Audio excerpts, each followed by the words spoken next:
মনে রাখবেন মহাবিশ্বে কোনো বস্তুর পরম স্থিতি নয়, কোনো বস্তুর পরম কি নয়, গতি নয়। কেন মহাবিশ্বে কোনো বস্তুর পরম স্থিতি নয়? তুমি এখন বলবে যে এই লোকটি তো এখন স্থির আছে, তুমি তার মানে স্থির আছো, তাই না? কিন্তু কি তুমি স্থির আছো? কি গো, আমি তো দেখছি তুমি স্থির আছো। আবার একটা লোক সাইকেল চালা যাইতেছে, এই ব্যক্তি কি গতিশীল আছে? পরম মানে সব সময় স্থিতিশীল থাকবে, মানে সব সময় পরম স্থিতি মানে সব সময় কি থাকবে, স্থিতিশীল থাকবে। আর পরম গতি মানে সব সময় কি থাকবে, গতিশীল থাকবে। কিন্তু তুমি দেখবা স্থিতি আর গতি হিসাব করতে আমরা সবসময় হিসাব করছি কি প্রসঙ্গ কাঠামো সাপেক্ষে, প্রসঙ্গ কাঠামো। তাইলে পরম স্থিতি আর পরম গতির ক্ষেত্রে তুমি কি হিসাব করবা, প্রসঙ্গ কাঠামো সাপেক্ষে। গতি কেমন এত পুরো হয়েছে গতি চ্যাপ্টার না, তাহলে প্রথম হিসাব করবা কি প্রসঙ্গ কাঠামোর সাপেক্ষে কোন বস্তুর গতিকে আমরা কি বলবো, গতিশীল। আর প্রসঙ্গ কাঠামোর সাপেক্ষে কোন বস্তুর স্থিতিকে আমরা কি বলবো, স্থিতিশীল। এখন তোমার সাপেক্ষে যদি তোমার প্রসঙ্গ কাঠামো কি হয়, গতিশীল হয়, তাইলে কি গতিশীল। আর তোমার সাপেক্ষে যদি কি স্থিতিশীল হয়, তাইলে স্থিতিশীল। সেটা বলছে না। তোমরা দুই বান্ধবী একসাথে হাঁটছো একই বেগে, দুই বান্ধবীর ধনজনের সাপেক্ষে ধনজন কি স্থিতিশীল, বুঝছো তো? আবার ধরো সামনে বসে রয়েছে, হ্যাঁ তোমরা হাঁটছো, তাহলে সামনের সাপেক্ষে তোমরা কি গতিশীল। তাইলে কোন বস্তু স্থিতিশীল না গতিশীল এটা কি হিসাব করবা, মানে কিভাবে হিসাব করবা, প্রসঙ্গ কাঠামোর সাপেক্ষে। তাহলে স্থিতি আর গতি সংখ্যা কিভাবে হবে, প্রসঙ্গ কাঠামোর সাপেক্ষে কোন বস্তু স্থিতিশীল না গতিশীল, ওই অবস্থায় হচ্ছে কি স্থিতি আর গতির মূল বিষয়। প্রসঙ্গ কাঠামোর সাপেক্ষে কোন প্রসঙ্গ কাঠামোর সাপেক্ষে সময়ের সাথে সাথে, প্রসঙ্গ কাঠামোর সাপেক্ষে সময়ের সাথে সাথে কোন কিছু অবস্থা যদি পরিবর্তন না হয় তাহলে সেটি স্থিতি, আর যদি অবস্থার পরিবর্তন হয় তাহলে সেটি হচ্ছে গতি। তো গতির মধ্যে আমাদের কি আছে, সরলরৈখিক গতি আছে, ঘূর্ণন গতি আছে, তাই না? সরল চলন্ত স্পন্দন গতি আছে, চলন গতি আছে। এগুলো সংজ্ঞা তোমরা কি করবা, শিখে নেবে। সরল রেখায় যে গতি তাকে বলে কি সরলরৈখিক গতি, বুঝবে না? সরলরৈখিক গতি, হ্যাঁ একটা রাস্তা এখান থেকে স্ট্রেট, সেটা হচ্ছে কি সরলরৈখিক গতি। আর হচ্ছে কি ঘূর্ণন গতি। ঘূর্ণন গতির সংজ্ঞা দিছে না, কোন বস্তু যদি কোন বিন্দুকে কেন্দ্রে রেখে কেন্দ্র করে এর চারপাশে কি সমদূরত্বে ঘুরে, সেটা তো আগে একবার পড়াইছি, ঠিক আছে? বস্তু যদি কোন কিছু বিন্দুকে কেন্দ্র করে সমদূরত্বে ঘুরে তখন এই গতিকে কি বলে, ঘূর্ণন গতি।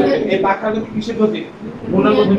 চলন গতি কি রৈখিক গতি হতে পারে, বক্র গতি হতে পারে। চলন গতি মানে তুমি চলতেছ একবার এদিকে একবার এদিকে। পর্যায়বৃত্ত গতি কি, সময় একদিকে একভাবে এবং কোন গতিশীল বস্তু কণা নির্দিষ্ট সময়ে একটা নির্দিষ্ট এর গতিপথের নির্দিষ্ট কোন বিন্দুকে নির্দিষ্ট সময় পর পর একই দিক থেকে অতিক্রম করে, বলতে পারবে না? সে বলো তো, কোন গতিশীল বস্তু কণা যদি একটি নির্দিষ্ট বিন্দুতে একইভাবে একই পথ একইভাবে একই সময় অতিক্রম করে থাকে গতিশীল বস্তু। একবার তুমি বলো যে রাশির মান হচ্ছে দেখি স্কেলার রাশি, যে রাশি প্রকাশের জন্য আমাদের কি শুধু মানের প্রয়োজন হয় কিন্তু দিকের প্রয়োজন হয় না। সাধারণত যে রাশি প্রকাশের জন্য শুধু মানের প্রয়োজন হয়, দিকের প্রয়োজন হয় না। তাকে আর ভেক্টর রাশি কাকে বলে, ভেক্টর রাশি যে রাশি প্রকাশের জন্য মান আর দিকের প্রয়োজন হয় তাকে কি বলে, ভেক্টর রাশি। এই ভেক্টর রাশি প্রকাশ করতে হলে ধরো a, এখন এখানে একটা দিকের চিহ্ন দিতে হবে, জানো? তুমি যদি এভাবে দিতে পারো কিংবা যদি এমনিও দিতে পারো, তাহলে বুঝছো তো স্কেলার রাশি ভেক্টর রাশি ক্লিয়ার। দূরত্ব কাকে বলে বলো, আমরা প্রথমে শিখবো সংজ্ঞা। কি শিখবো, সংজ্ঞা শিখবো। এরপরে কি শিখবো, এরপর আমরা শিখবো একক। এরপর আমরা কি শিখবো, মাত্রা সমীকরণ। কেমন, হ্যাঁ স্যার বলো দ্রুত কাকে বলো বলো, হচ্ছে নির্দিষ্ট একটা অবস্থান থেকে কি বস্তুর অবস্থান পরিবর্তন হয়, অর্থাৎ যে কোনো একদিকে নির্দিষ্ট একটা অবস্থা থেকে যে কোনো একদিকে বস্তু যে যা পথ অতিক্রম করে। পার্বতিক সালে দূরত্ব পারবে না, তাহলে দূরত্বের একক কি, মিটার। দূরত্বের একক কি, একক হচ্ছে কি মিটার। মিটার। আর মাত্রা সমীকরণ কি, আমি বলছি না যে এখানে একক m, ওইখানে মাত্রা সমীকরণ কি না এল হ্যাঁ এই উল্টা পাল্টা কথা বলে তাহলে পারবো তো ইনশাআল্লাহ। সরল কাকে বলে, নির্দিষ্ট দিকে কোন বস্তুর অবস্থান সরল দূরত্ব কি এক না, সংখ্যা এক না, কিন্তু মনে রাখবা দূরত্ব আমি দূরত্ব সময় আমি বলছি কি যে কোন একদিকে যে আসলে আর সরণের নির্দিষ্ট একদিকে তাইলে দূরত্ব হচ্ছে কি রাশি স্কেলার রাশি কারণ দূরত্ব প্রকাশ করতে শুধু মানের প্রয়োজন কোনো দিকের প্রয়োজন না কিন্তু সরণ আমি বলছি নির্দিষ্ট একদিকে তাহলে কি সরণ কি রাশি ভেক্টর রাশি কেন ভেক্টর রাশি কারণ নির্দিষ্ট দিকে এটা মানের সাথে কি আছে দিক আছে তাহলে সরণাপন্ন কোনো পার্থক্য বুঝছো বুঝছো নি এটা চলে আসে এবার আসো দ্রুতি আর বেগ দ্রুতি আর বেগ আচ্ছা দ্রুতি কাকে বলে সংজ্ঞা বলো দূরত্বের সাথে সময়ের সাথে দূরত্বের পরিবর্তন সমস্যা সময়ের সাথে এখন আমরা কি দ্রুতি বলবো কেমন দ্রুতি না তাহলে হচ্ছে দ্রুতির সংজ্ঞা হচ্ছে কি সময়ের সাথে দূরত্ব পরিবর্তন তাহলে নিচে হচ্ছে কি সময় সময় আর হচ্ছে কি দূরত্ব হ্যাঁ সময়ের সাথে দূরত্ব পরিবর্তন কি বলে দ্রুতি বলে তাহলে নিচে হচ্ছে সময় কেমন একক ক্ষেত্রে এবার আসো খুব ভালো করে ফলো করো একক নিচে কি সময় একক কি না দূরত্বের একক কি এম না সময় একক কি টি না সেকেন্ড সময় একক কি সেকেন্ড ঠিক আছে নি শিওর তাহলে দূরত্বের একক কি আছে মিটার পার দ্রুতির একক কি আছে দ্রুতির একক কি আছে দূরত্ব বাই সময় না দূরত্বের একক কি মিটার সময় একক কি সেকেন্ড তাহলে দূরত্বের একক কি আছে মিটার পার সেকেন্ড এবার মাত্রা সমীকরণে আমি বলছি না যেখানে একক ক্ষেত্রে m ওইখানে মাত্রা কি l আর যেখানে একক ক্ষেত্রে s ওইখানে কি বড় হাতের t মাত্রা সমীকরণের দ্রুতিকে যদি v দ্বারা প্রকাশ করো তাহলে এটাকে হাত ব্র্যাকেটের মধ্যে রাখবে বুঝছো নি বুঝছো তো তাহলে দ্রুতি বুঝছো নি এবার আসো আমাদের বেগ কি বেগ সময়ের সাথে কোন বস্তু সরণের পরিবর্তনকে কি বলে আচ্ছা বলো তো দ্রুতি কি স্কেলার রাশি না ভেক্টর রাশি স্কেলার কেন স্কেলার রাশি কারণ দূরত্ব আছে আর কি দ্রুতি প্রকাশের জন্য কি কি হয় না কোনো নির্দিষ্ট দিকের প্রয়োজন হয় না কিন্তু সময় বেগের প্রকাশের জন্য কি হয় নির্দিষ্ট দিকের প্রয়োজন হয় অর্থাৎ কি সংজ্ঞা হবে কেমন সময়ের সাথে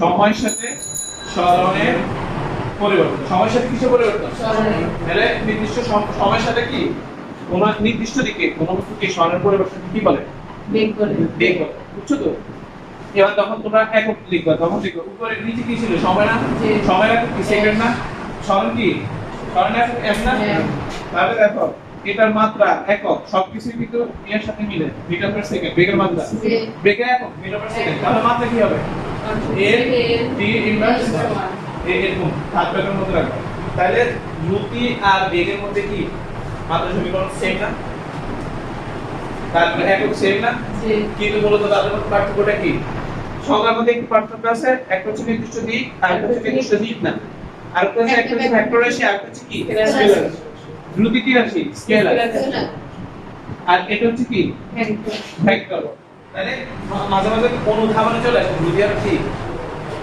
দ্রুতি আর কিসের মধ্যে বেগের মধ্যে কি তোমরা পার্থক্য করো পারবে না সেটা সংজ্ঞাটা দেবা এরপর এটা দিবা পারবে না আবার এটাও দিতে পারো যে এখানে যেমন দূরত্বের সময় আছে এখানে সরণের সময় এখন তুমি দূরত্ব যদি h ধরো এখানে সময় t এখানে সরণকে h বা দূরত্বকে তুমি h ধরলা এরকম করে আরেকটা পার্থক্য করে দিতে পারো তাহলে ক্লিয়ার ইনশাআল্লাহ অনুধাবনের প্রশ্নটা আসতে পারবে না ইনশাআল্লাহ আমরা কি কি শিখছি একক শিখছি মাত্রা শিখছি আর কি শিখছি সংজ্ঞা শিখছি এখন আমাদের পরবর্তীতে আসছে কি ত্বরণ কি আচ্ছা ত্বরণের করে ত্বরণের সংজ্ঞা প্রথমে কেমন একদিন ত্বরণের সংজ্ঞা বলো সময়ের সাথে বেগের পরিবর্তন কি কারণ সময়ের সাথে কিসের পরিবর্তন সময়ের সাথে কিসের বেগের পরিবর্তন কি বলে সময়ের সাথে বেগের পরিবর্তনকে ত্বরণ বলে আচ্ছা এবার আমরা এককে আসি সময় একক কি সেকেন্ড না আচ্ছা বেগের একক কি ms ইনভার্স 1 দেখুন না তাহলে আমরা ত্বরণের কি পাচ্ছি ms ইনভার্স পাচ্ছি না আমরা বুঝছো তো এবার আমরা মাত্রা সমীকরণ নেব ত্বরণকে আমরা এই দ্বারা প্রকাশ করি জানি তো একে আমরা বি দ্বারা প্রকাশ করি এটা জানি না ত্বরণ কি মাত্রা সমীকরণের ক্ষেত্রে কি হবে a কি হবে যেখানে m একক থাকে ওইখানে মাত্রা সমীকরণ কি আর এখানে একটা মাত্রা s এখানে মাত্রা সমীকরণ কি ইনভার্স ভালো ইনশাআল্লাহ সেটা ত্বরণ পারবা জি মন্দন কাকে বলে সময়ের সাথে সময়ের সাথে খুশি বলো। সময়ের সাথে বেগ চলতে চলতে স্যার যেখানে যায় তাকে এটার মনে হ্যাঁ, করে। বলো সময়ের সাথে বেগ রাখতে আজকে সময়ের সাথে বেগের পরিবর্তনকে কি বলে ত্বরণ অর্থাৎ সময়ের সাথে বেগ হয়তো বৃদ্ধি পাচ্ছে আমরা বাড়তেছে সমহারে বাড়তেছে সমবেগ আর যদি সময়ের সাথে কোনো বস্তুর বেগ কি করে কমে তখন তাকে কি বলে সম মন্দন আচ্ছা সমবেগ আর সমত্বরণের মধ্যে পার্থক্যটা বলো তো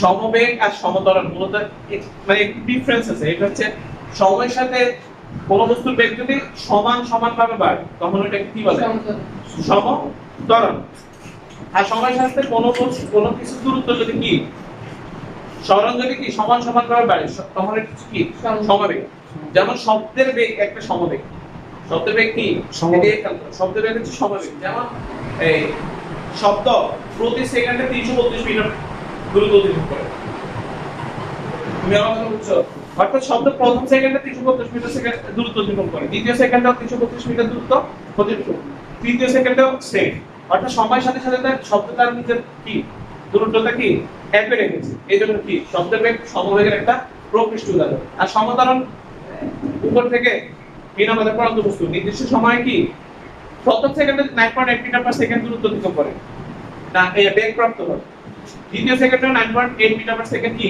বেগ প্রাপ্ত হয় তাহলে প্রত্যেক সেকেন্ডে একই পরিমাণ বেগ প্রাপ্ত হয়েছে না এটা হচ্ছে কি সমতরণ তাহলে অভিকর্ষণ ত্বরণের ফলে মুক্ত হওয়ার পর একটা বস্তু এটা কি সমত্বরণের প্রকৃষ্ট উদাহরণ এখানে কোনো ধরন আসতে পারবে না সমবেগের থেকে আসে মানে সমতল থেকে আসে পারবে ইনশাআল্লাহ হ্যাঁ এবার দেখো এই তোমাদেরকে আমি দেখাই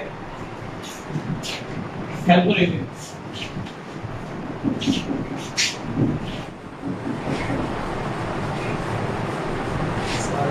শিখিও কিন্তু এগুলো আমি শুরু করছি তোমাদের যে শুরু করেছি শুরু কথা বলে না একটা বাইরে যায় মানে যখন একটা অডিয়েন্সের সামনে আসে তখন অনেক কিছু বাইরে যায় হ্যাঁ এবার ত্বরণ আমরা কি ত্বরণের ক্ষেত্রে আমরা জানি যে ত্বরণ A সমান কি B - U / P জানি না আমরা অর্থাৎ কি ত্বরণ A সমান B - U D হচ্ছে কি শেষ বেগ আর E হচ্ছে কি আর D হচ্ছে সময় তারপর এই সূত্রটা পারবো তো ইনশাআল্লাহ হ্যাঁ এবার আসো আমরা যখন লেখচিত্র করব কি করব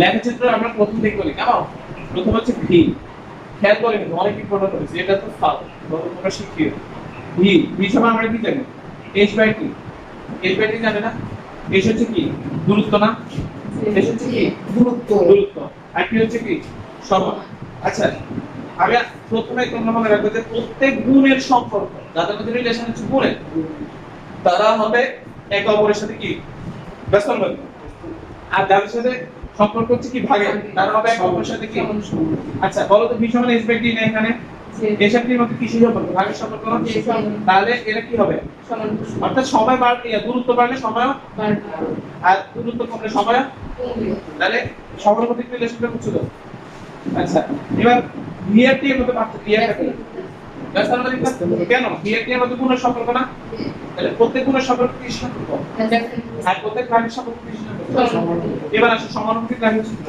এখানে হচ্ছে s এখানে হচ্ছে t এখানে হচ্ছে s এখানে হচ্ছে t তাহলে সমানুপাতিক রাশির সূত্র হচ্ছে মূল বিন্দুগামী রাশির সূত্র মূল বিন্দুগামী বুঝছো তো আর ব্যস্তানুপাতিক রাশির সূত্র হচ্ছে কি ধরো এখানে কি দিছি ভি দিছি ব্যস্তানুপাতিক রাশির সূত্র হচ্ছে এরকম হ্যাঁ বা এরকম তাহলে তো ইনশাআল্লাহ আর এটা হচ্ছে সময়ের সাথে বেগ বাড়ছে না কিছুই বাড়ছে না তখন কি লেখা যেতে হবে ধ্রুবক তখন আমরা ধ্রুবক রাখছি কেমন এই যেমন দেখো ধ্রুবক রাখা যেতে পারবে না কিরকম এ